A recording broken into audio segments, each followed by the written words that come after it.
яшлекте, қортайғатта үкендерді бейіп қалайық яшлекте. Кәбестә байрамы тип исемләнде ошу көндәрдә Саньяп авылы клубында узган уңыш байрамы. Сарала исем, Саньяп, Яңы Петровка, Ишберде авыл биләмәләренең һәвәскәрләре һәм халкы катнашты. Первые упоминания о капусте относятся к каменному и бронзовых веках. Это установлено при археологических раскопках.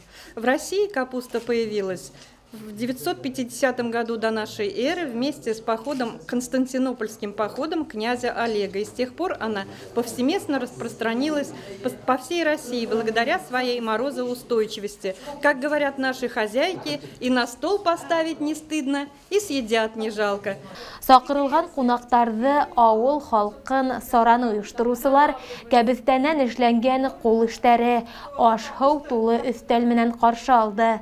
Сәхнәнән күңелле йыр-моң агылды. Был яшелсә турында кызыклы мәгълүматлар yetkirилде. Остабикәләр кәбестә тотлап күрһәтте. Сара адагында мәдәният хезмәткәрләренә рәхмәт хаттары тапшырылды.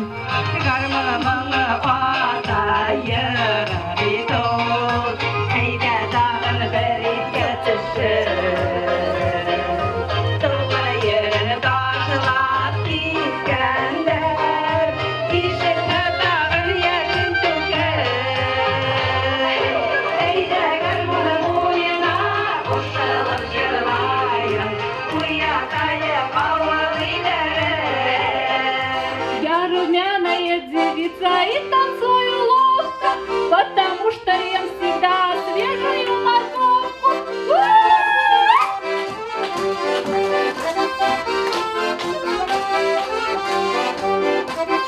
У меня фигура тонкая, высокий каблучок. Я не буду есть котлету, а пожарьте кабачок.